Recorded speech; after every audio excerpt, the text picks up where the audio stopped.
ಕೇಂದ್ರ ಸರ್ಕಾರದಿಂದ ಮಹತ್ವದ ನಿರ್ಧಾರವನ್ನು ಕೈಗೊಳ್ಳಲಾಗಿದೆ. ಕರ್ನಾಟಕಕ್ಕೆ 99.17 ಕೋಟಿ ರೂಪಾಯಿ ಬಿಡುಗಡೆ ಮಾಡಲಾಗ್ತಾ ಇರುವಂತದ್ದು. ಕೇಂದ್ರ ಸಚಿವ ಗಜೇಂದ್ರ ಸಿಂಗ್ ಶೇಖಾವತ್ ಮಾಹಿತಿಯನ್ನು ನೀಡಿದ್ದಾರೆ. ಕೇಂದ್ರ ಸರ್ಕಾರದಿಂದ ಪ್ರವಾಸಿ ತಾಣ ಅಭಿವೃದ್ಧಿಗೆ ಹಣವನ್ನು ಬಿಡುಗಡೆ ಮಾಡಲಾಗ್ತಾ ಇದೆ. ರಾಜ್ಯಗಳಿಗೆ 50 ವರ್ಷಗಳ ದೀರ್ಘಾವಧಿಗೆ ಬಡ್ಡಿ ರಹಿತ ಸಾಲ, 23 ರಾಜ್ಯಗಳಲ್ಲಿ 40 ಯೋಜನೆಗಳಿಗೆ ಅನುಮೋದನೆ ನೀಡಲಾಗಿದೆ. 3,295 ಕೋಟಿ ರೂಪಾಯಿಗಿಂತ ಹೆಚ್ಚು ಮೌಲ್ಯದ 40 ಯೋಜನೆಗಳಿಗೆ ಅನುಮೋದನೆಯನ್ನು ಹೊರಡಿಸಲಾಗಿದೆ. ಕರ್ನಾಟಕ ಪ್ರವಾಸೋದ್ಯಮ ಇಲಾಖೆಗೆ 99.17 ಕೋಟಿ ರೂಪಾಯಿಯಷ್ಟು ಹಣವನ್ನು ಬಿಡುಗಡೆ ಮಾಡಲಾಗಿದೆ ಅನ್ನುವಂಥ ಮಾಹಿತಿಯನ್ನು ಕೇಂದ್ರ ಸಚಿವ ಗಜೇಂದ್ರ ಸಿಂಗ್ ಶೇಖಾವತ್ ಅವರು ನೀಡಿರುವಂಥದ್ದು.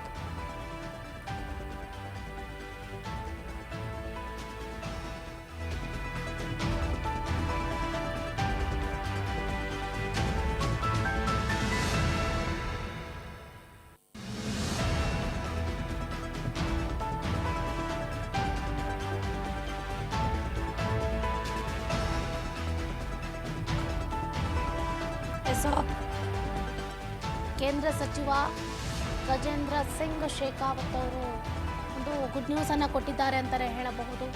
ಅನುದಾನ ತಾರತಮ್ಯ ರಾಜ್ಯದಲ್ಲಿ ಭುಗಿಲೆದ್ದಿತ್ತು.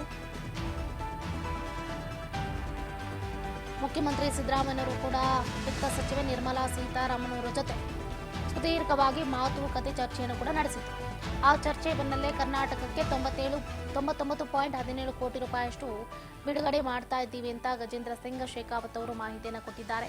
ಕೇಂದ್ರ ಸರ್ಕಾರದಿಂದ ಪ್ರವಾಸಿ ತಾಣ ಅಭಿವೃದ್ಧಿಗೆ ಹಣ ಬಿಡುಗಡೆ ಆಗಿದೆ. ರಾಜ್ಯಗಳಿಗೆ 50 ವರ್ಷಗಳ ದೀರ್ಘಾವಧಿ ಬಡ್ಡಿ ರಹಿತ ಸಾಲ ದೊರೀತಾ ಇದೆ. 23 ರಾಜ್ಯಗಳಲ್ಲಿ 40 ಯೋಜನೆಗಳಿಗೆ ಅನುಮೋದನೆ ಸಿಕ್ಕಿದೆ.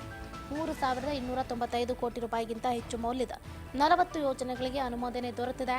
ಕರ್ನಾಟಕ ಪ್ರವಾಸೋದ್ಯಮ ಇಲಾಖೆಗೆ 99.17 ಕೋಟಿ ರೂಪಾಯಿಯಷ್ಟು ಹಣವನ್ನು ಬಿಡುಗಡೆ ಮಾಡಿದ್ದೀವಿ ಅನ್ನುವಂಥ ನಿಟ್ಟಿನಲ್ಲಿ ಈಗಾಗಲೇ ಕೇಂದ್ರ ಸಚಿವ ಗಜೇಂದ್ರ ಸಿಂಗ್ ಶೇಖಾವತ್